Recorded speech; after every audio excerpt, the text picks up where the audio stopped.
皆さんこんばんは、じまでございます。いつもですね、当チャンネルじまチューブご視聴いただきありがとうございます。ついに届きました。ニコン Z5-2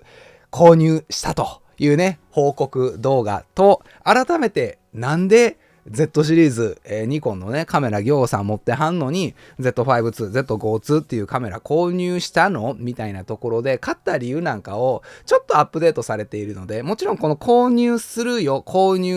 予約したよっていう時にこういう理由で予約しましたよっていう話もしてはいるんですけど、それプラスちょっとアップデートかかってやっぱ買うべきだったな、買うべきだろうなっていうところで購入した話など Z5-2 もう私物なので、これは先行レビュー用ではなくて私物として自腹切って購入しているものなので、一人の利用者として、Z5-2 についていろいろお話ができたらなと。で Z5-2 ね、見送った方とか購入された方とかの自分のね、ご自身の判断が間違ってなかったなっていう風になんか腑に落ちる、納得ができる情報がお届けできたらと思いますので、最後まで見ていっていただけると嬉しいです。今回もじまチューブスタートです。じまチューブ。はい、改めましてじまでございます。早速画面切り替えております。今回も記事作ってきました。 Z5-2 買った理由と、もう一つ今回大きく取り上げたいのは、思ったより早く届いて驚いたっていうところなんです。と言いますのも Z5-2 ですね、私自身、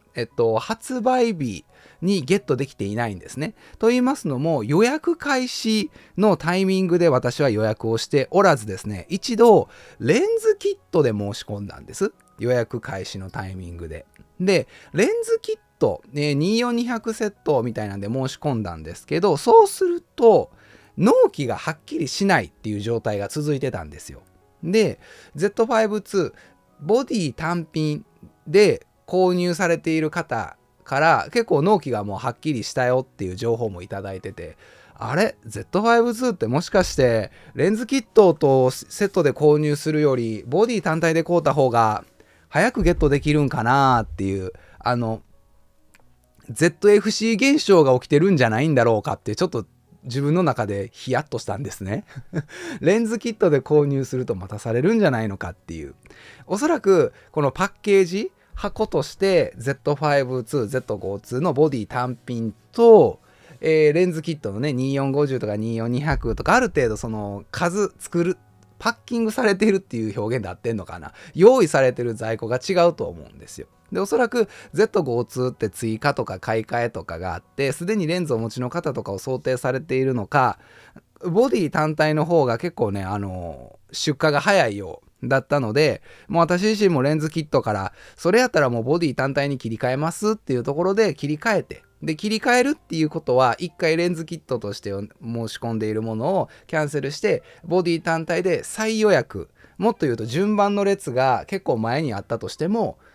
後ろの方にね、最後尾に回るっていう形なので、発売日のゲットは無理だろうなっていうふうに思ってたんですね。ただ実際発売日から数日、ゴールデンウィーク中に届けてくださいました。なので、5日ほどかな、1週間前後ぐらいは待ったんですけど、25日とかに発売やったんで、結構早めにね、届けてもらって、このレンズキットとの同時購入っていうのをキャンセルしてボディ単体にして正解だったなと思いつつですよ、意外と SNS を見てるとそろそろもうレンズキットをゲットされてる方もいらっしゃるので、そんなに心配する必要もなかったのかなっていうふうに思っているという話をちょっと冒頭にね差し込んでおきます。で、今回の動画の目次でございます。改めてニコン Z5-2 ですね、GO2 を買った理由、最近のニコンはすぐ届くので助かるよね、国外税の買い占め転売対策が素晴らしいよね、後書き、この4つでお話ししていきます。1つ目がね、買った理由、2つ目がすぐ届くよね、3つ目が転売対策が素晴らしいっていう話です。まず1つ目、ページを送りますね。 Z5-2 を買った理由ですね。Z5-2、購入予約した理由はやはり先行レビューというものを通じてですね、Z5-2、5-2あると助かるなっていう場面が、多かったカメラだったから買ったっていうのがシンプルな理由です。欲しかったっていうよりかは役立つなっていう感じ、もちろん欲しいっていう感情もあるんですけど、どちらかというと Z5-2 でええやん、十分やん、こと足りるやん、もうこれで話済むやんっっていう感覚の方が大きかったです。どちらかというとね。で、加えてまだ詳細は発表できていないというか、できない状況ではあるんですけど、6月頃にね、ちょっとワークショップを予定しておりまして、そちらでも Z52、GO2 に限らずフルサイズ機全般の話なんかをしていこうかなというふうに考えておりまして、Z52、52もワークショップの題材としてですね、取り上げようかなっていうふうに思っているので、購入しておこうかと。もうすでに箱から出してます。で、バッテリーがね、空っぽやったんです。届いた時ね。で、充電中で、今別の予備バッテリー ENL15C なので、もう行産ありますので、それを今入れて、先行レビュー時に作った自分の設定ファイルですね、設定メニューのところから、メニューの読み込みですね、保存しちゃうと上書きしちゃうので読み込みをして、当時の、私が作っている Z52、GO2 の設定ファイルがほぼ上書きされた状態なので、すごくね、すぐいつもの状態で使えるという形になっておりますというところですね。なのでやはり自腹を切って、購入する利用者、今まではどちらかというと、ニコンさんのね、タイアップという形で先行レビューで Z52 ってこういうカメラだよっていうのを、プロモーションする立場ではありました。で、そこからじゃあもう一歩進んで、自腹切って購入して、言うたら先行レビューをする、メディアの一人の、情報発信者から、あくまで利用者の一人として名乗れるので、購入しているので。なので利用者の一人としてこのカメラはこうだよああだよ買ってみてこう思ったよこう考えたから買ったよみたいなことを赤裸々に、正直に全てお話しできるよねというのが一つの理由でもあります。で Z52 この2つがキットレンズです。2450と24200で、私の場合は2450は Z5 ですね。このカメラの1個前、もう4年とか5年ぐらい前なのかな、そんなに前じゃないか、3、4年ぐらい ?4 年ぐらいかな前のカメラにはなるんですけど、その時のキットレンズです。なので結構スカスカです。振動式のレンズで、繰り出すタイプなんですけど、繰り出す時のロックがもうスカーンになってて、こんなに軽かったかなって思うんですけど、振動式のレンズも、やはりね、その振動式の収納する時の重みっていうのは違うので、2450は結構軽い部類かなっていう風に思っております。ちなみにレンズキットで購入するとこのリアキャップの部分がプラスチックのものにあったりする場合がありますので、そういった時はリアキャップを別売で購入するのを強くお勧めしております。24-200も24-50もめちゃくちゃいいね、ズームのレンズでございます。でここに気軽に持ち出したい方であれば 40mm の F2 とかね、あとはそうやね、2826の 2.8 もいいし、でちょっとボケ味とかね楽しみたいボケ量を求めている方は35とか50の 1.4 とかね、で描写力も合わせて求めたい方は 1.8 の S ラインのね2024355085で、135のプレナも 1.8 シリーズではあるんですけど、ちょっとあれは別格なので、いろいろなねレンズの選択肢がありますよっていうのはお伝えしておこうかと思います。やっぱり Z マウントを、フルサイズでニコール Z レンズを楽しめる、ものすごくいいカメラだなっていう風に、エクスピードの7世代目っていうのを含めてね、すごくいいカメラだなっていう風に思っております。あとはカメラ本来の役割としてですね、写真撮影をしていく上でもすごく快適です。 Z5-2 ですね。このカメラすごく使い勝手がいい。で YouTube 活動であったりレポート取材等でも Z52、高画素機の方がね物撮りとか含めると楽やったりするとこはあるんですけど、結構活躍してくれた。何より気軽に持ち出せるしねっていうところがあって、意外だったのがその行さんカメラ持ってんのに今更 Z5-2 買い足してどないすんのって感じが自分の中でも初めはあったんですよ。でもやっぱりね、なんとなくその5番6番7番8番9番、あとはZF っていうのがありますよね。あとは Z52 もありますけど、こっちはDX の APS-C なので、どちらかというと F56789 っていうナンバリングがある中で、ニコンは結構そのあたり似ているようで、綺麗に分けてくれてるなっていう、できることとかやり得意なことというか、お互いがそらこうね重なってどっちでもできるよっていうものにはなってるんです。基本はやっぱ上位機の方が簡易のナンバリングのものをカバーしてたりはするんですけど、意外とその重複しない。5には5の役割が、6には6の役割が、7には7の役割が、というか7は3型を待っていますっていうのと、8と9の役割も全然違うしっていうところで、まあ役割が重複しないので購入したと。ただこれ一つだけ言えるのは、私が例えば Z52 ですね、こっちのカメラ DX のこのカメラを3台ぐらい買っていれば、多分 Z52 は見送ってたと思います。なので結局のところ Z52 とか52に任せたいなっていう役割のポジションが私のこの業務工程のワークフローの中でまあ空いてたっていうだけなんです。なので、こっちのカメラで録画するとき、こっちのカメラで撮影するとき、こっちのカメラで素材準備するときとか、複数台カメラが欲しいときに Z52 がもう3台入っていれば多分買わなかったけど、Z52 だけでは物足りないポジションをZ52 が埋めてくれたんで買ったよっていう、ちょっとね皆さんとは違うイレギュラーな見方かもしれないんですけど、そういった方の私みたいな考えでも Z52 は買ったよ、買いだよっていうのは判断材料として、へえ、そういう考えの方の人でも Z52 って買うんやっていうのが、ほなまあいいカメラなんやろうなぐらいの感覚で、情報がね伝わればいいかなっていうふうに思ってます。であとはいつになるかわからないですけど、まあ、Z73 ですよね。Z73。これが、カッコ仮ですけど、まだわかんないですよ。まだわかんないですけど、高画素、どうなんやろね。4500かな。それから6100とかで出てくるのかな。ちょっとわかんないですけど、700g ぐらい。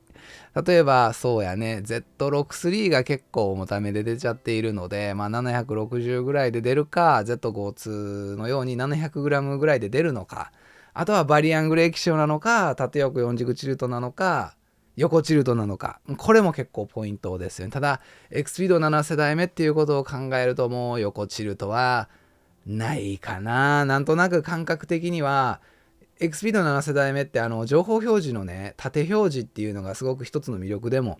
ありますので、それを横チルトってなるとちょっとね辛いところが、もちろん画面内は縦に向くでしょうけど、液晶を物理的に展開する上でやっぱ覗き込まなあかんっていうところがあるんで、バリアングルやったらペコって引っ張り出したらええだけなんでね。で縦横4軸チルトもポコッと引き起こすだけでいいんです。引っ張り出すだけでいいんでね。やっぱもう情報表示の画面を縦で表示できるような時代にはバリアングルなのか縦横4軸チルトなのかなっていうふうには思っているので、 Z73 がどういった出方をしてくるのかっていうのはすごく注目してたりもしますというところですね。まあそれまでは実際 Z73 が出てくるまではですね、 Z52 いろいろ使ってみて、まあそれがいつになるかもわからないですしね、もうカメラ言っても Z52 出てきているし、去年の末ぐらいやったかな Z52 も出てきて、まあ半年に1台ぐらいは出てきていると。じゃあこのペースでいくと Z73 もしくは Z98、8はないな。8は9が出た後にねきっと出てくるやろうから、Q2 がもしかしたら同じく12月のクリスマスイブあたりにポンって出てくるか、もしくはそのタイミングで順番的にZ73 を出すのか、まあいわゆるやっぱ半年間ぐらいは Z73 は待ちが出るだろうなっていう風に呼んでます。でもっと言うと半年どころか1年待つかもしれない、来年のこの時期かもしれないしね。来年の CP プラスに Z73、高画素機 Z7 は次のステージへみたいな感じでニコンが Z73 出してくるかもしれないので、まあそれを待っとってもしゃあないので Z52 をまあ買ったというのがまあ理由にもなります。あとはですね、まあ、ニコンダイレクトで26万円なんですよ。で、実売23万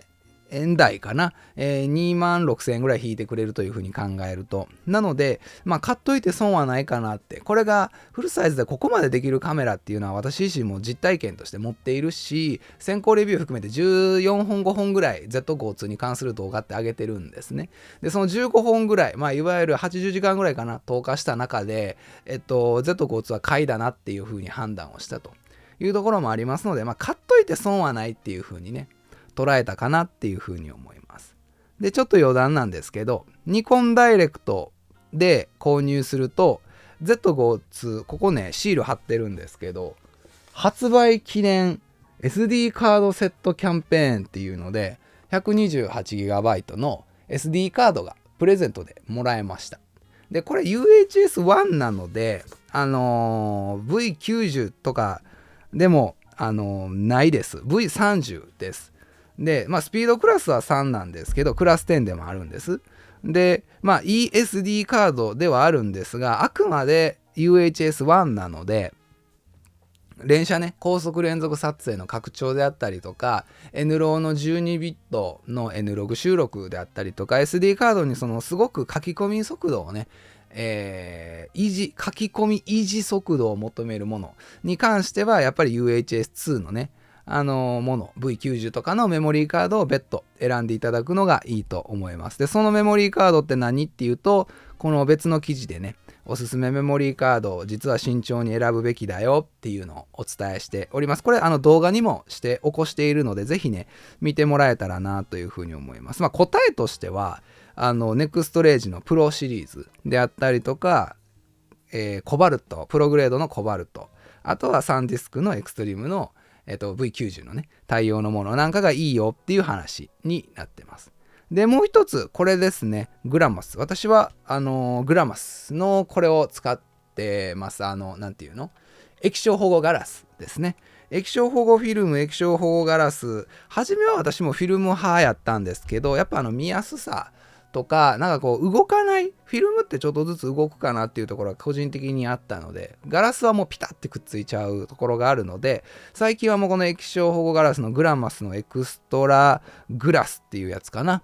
というのを使っています。なのでこれ使ってるよと。で、Z52 って新しいカメラじゃないですか。で、3.2 型の TFT 液晶なので、商品名に入ってなかったんですけど、AX やったかな、Twitter で、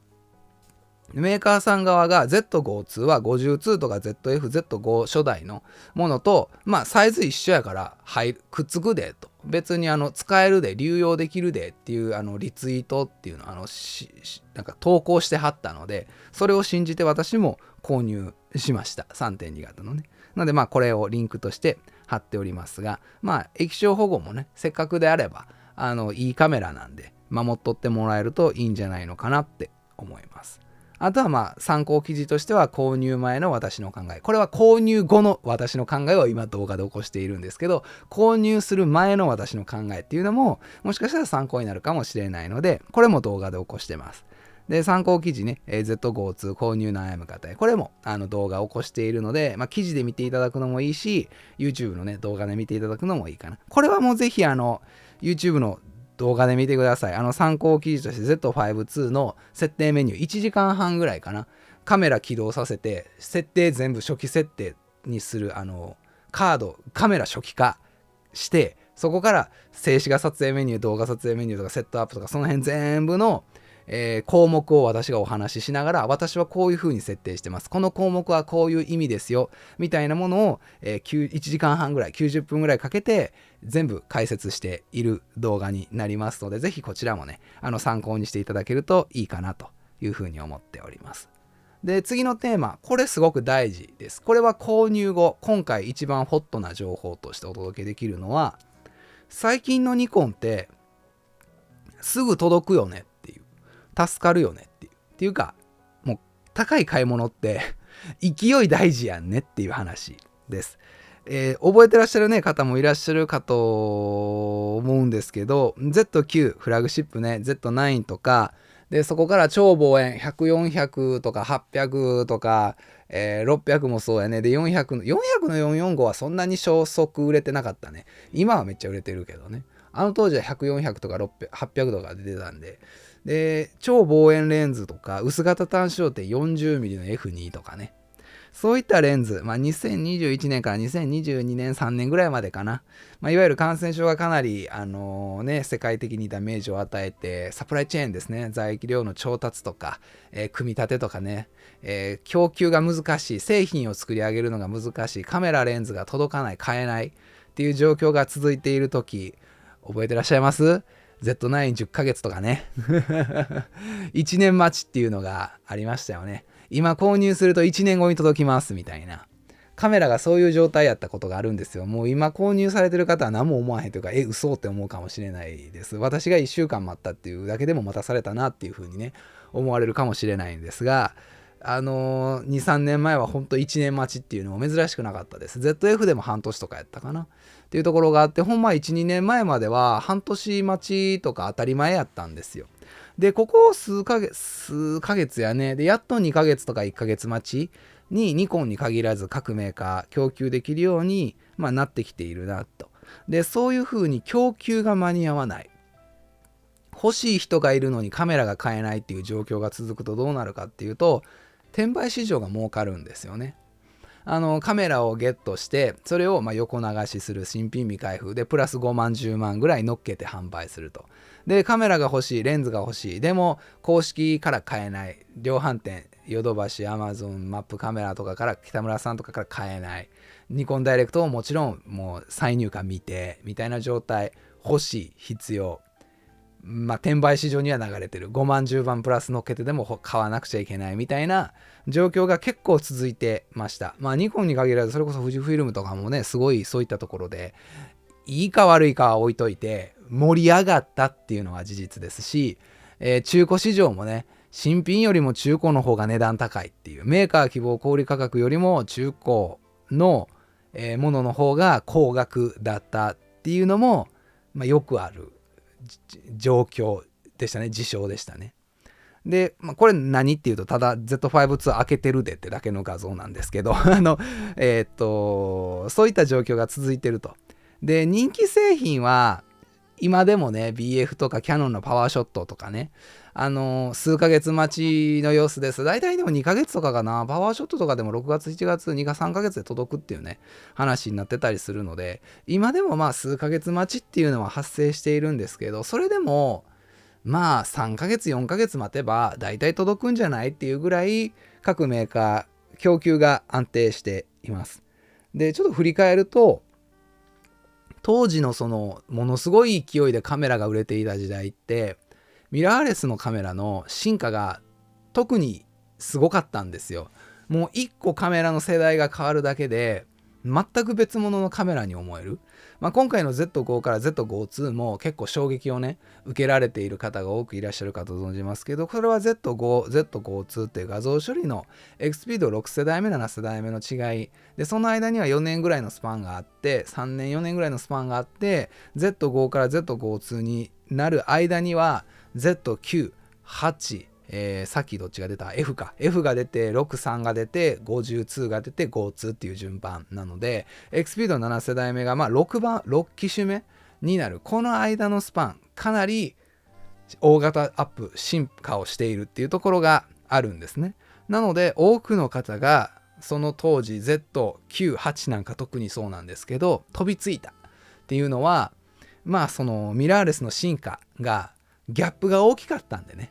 特にみんなが飛びついてたかなと。そこに加えてサプライチェーン、感染症の関係で供給も難しいっていう状況が重なって、ちょっとイレギュラー的に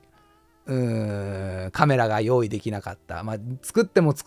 らへんっていう状態になってたかなと。ただ今回の Z5 は私結構初予約開始日から後々でね再予約っていう形にはしてますけども、1週間ぐらい待って届いたし、もっと言うとサウンメンバーさんとかから教えてもらったのは、マップカメラさんとかだったらもう在庫ありになってるとかね、もう即出荷できるよとか、ニコンダイレクトも大変数多くのご予約をいただいており、お届けが遅れる可能性がありますという注釈を外してたりねしたりするので、結構供給としては問題なくできているのかなと。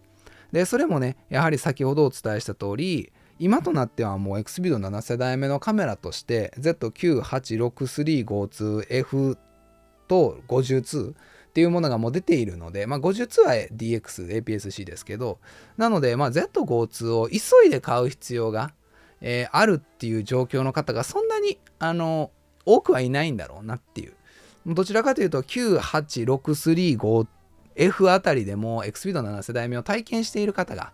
多くいらっしゃるんだろうなっていうところがありますので、発売日直後から、短期間で集中するっていうこともなくなってるんじゃないのかなっていうふうに思っております。なので納期がね予想できないと言っても XP の7世代目のカメラである以上、次 Z7-3 が出てもうそんなになんていうの、予約が集中するというかお届けにねめちゃくちゃ待たされるっていうこともないんだ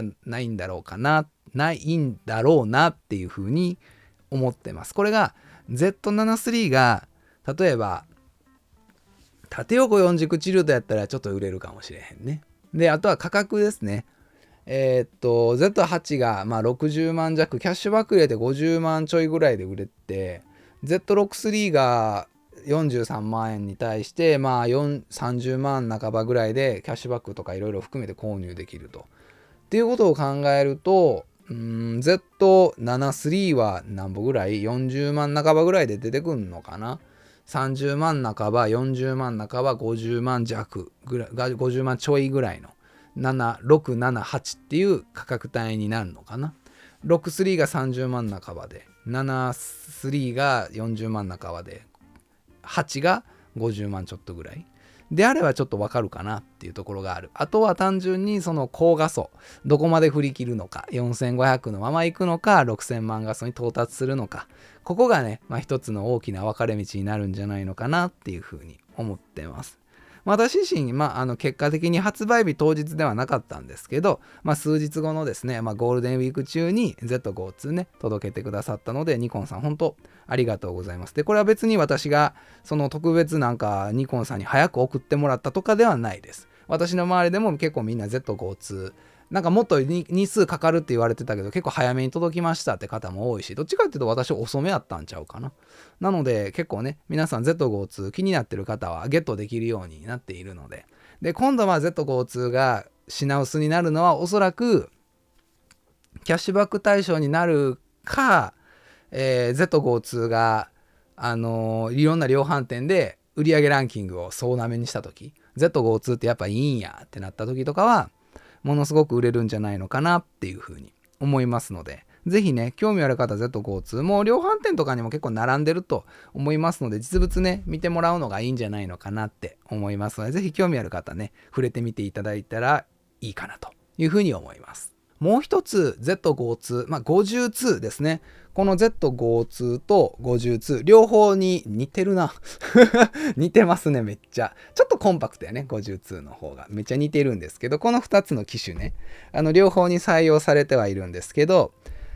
言語設定メニューのところね、国外税の買い占め対策と転売対策、これが素晴らしいし、これがやっぱり私たち国内流通組にプラスに働いてるというか、安心して購入できる状況を作ってるんだろうなっていうのは、すごく大事なところなのでお伝えしておくと、実はZ52 とか52ってとあるメニュー機能がなくなったんですよ。いろんな XP の7世代目になって機能が追加投入される中、逆に退化したというかなくなった機能としては、セットアップメニューの中の言語っていうメニューです。ランゲージってやつですね。今までは日本語、英語ってのがもうデフォルトで入ってて、英語でも使えるし日本語でも使えるっていうのが国内流通の Z シリーズやったんですけど、なくなりました。日本語オンリーです。漢字、ひらがな、カタカナ、数字から読み解いてっていう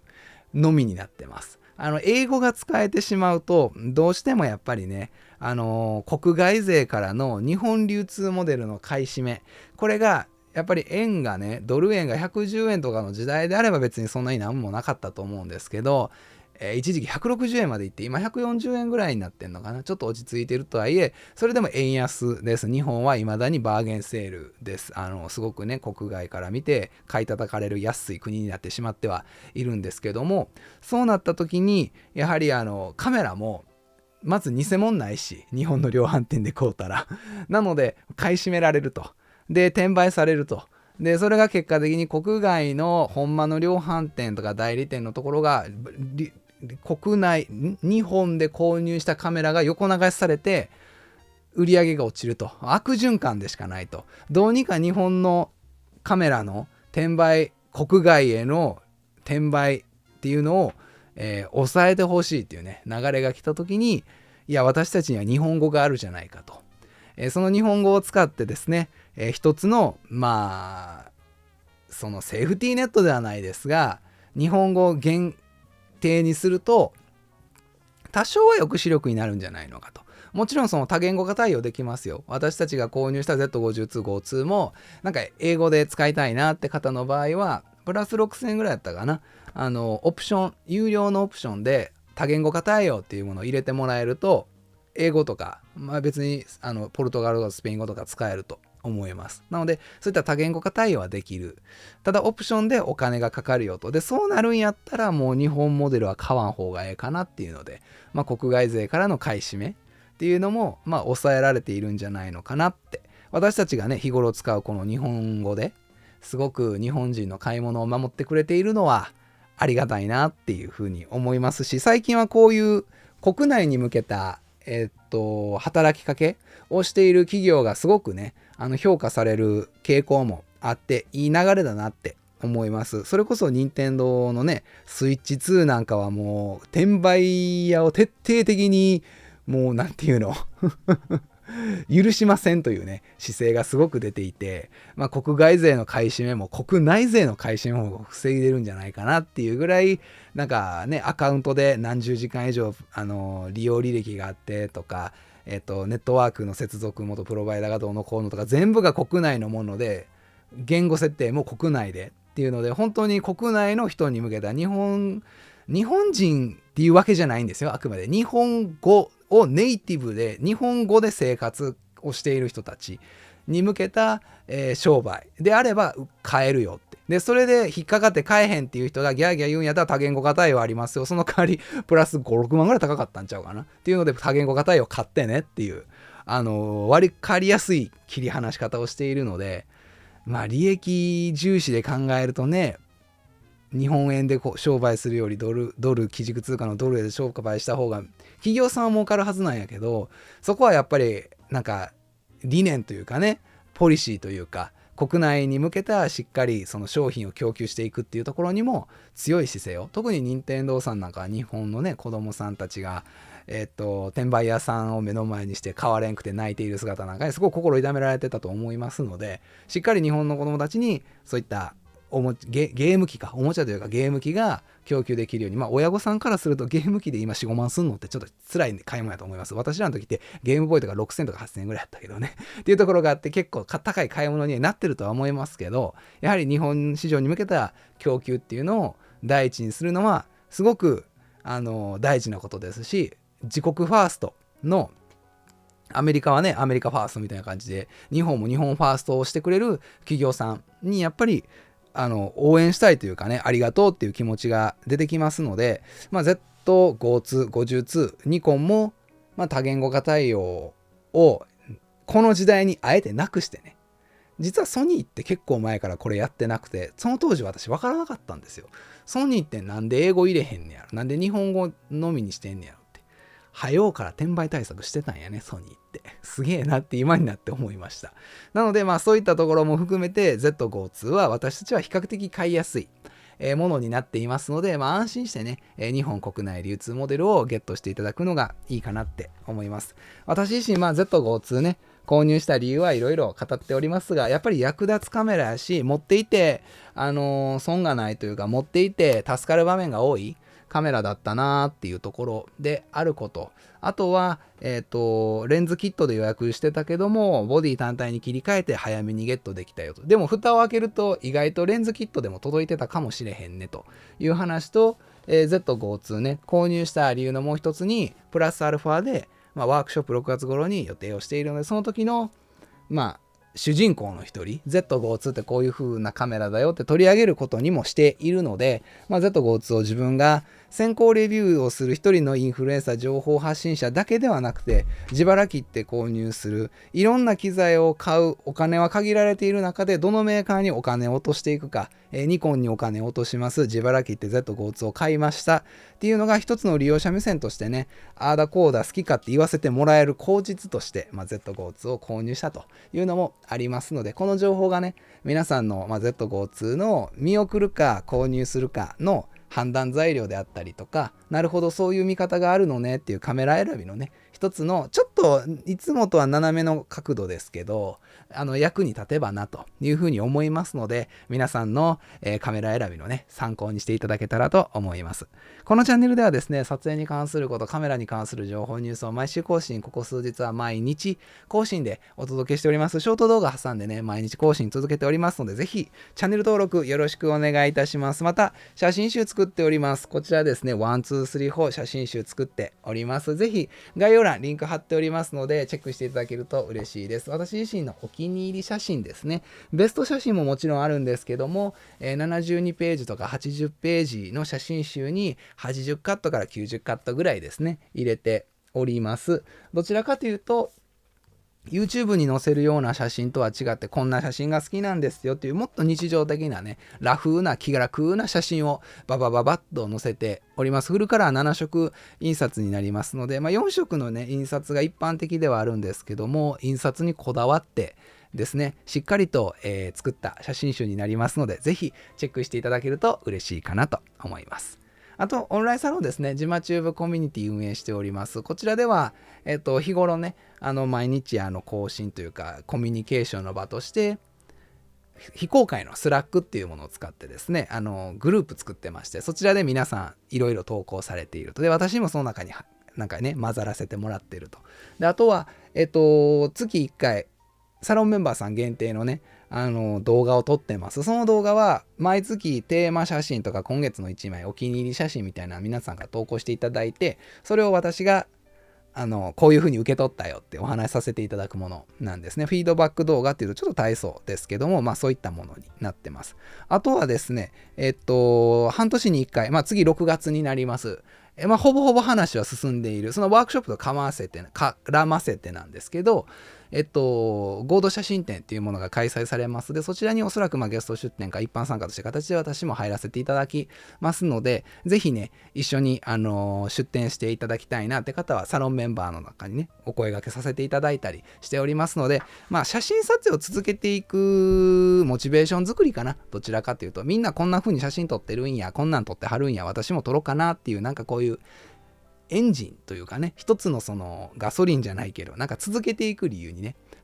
うちのオンラインサロンが役立てばなというふうに思っております。そんなところかな。写真集オンラインサロン概要欄、チャンネル登録高評価コメントは無料でできる応援ボタンになってますので、ぜひチャンネル登録よろしくお願いいたします。ちょっとずつねあったかい日が、増えてきてますし、ゴールデンウィークもねもう終盤というか終わりになりますので、ちょっとずつね夏が近づいてくるんだろうなという、この一番出かけやすい一番写真が撮りやすい時期にねたくさん皆さん Z 交通含めカメラを持ち出してですね写真撮影を楽しんでいただけたらと思います。今日はこのぐらいにねしておこうかと思います。最後までご視聴いただきありがとうございました。また次の動画でお会いしましょう。じゃあねー。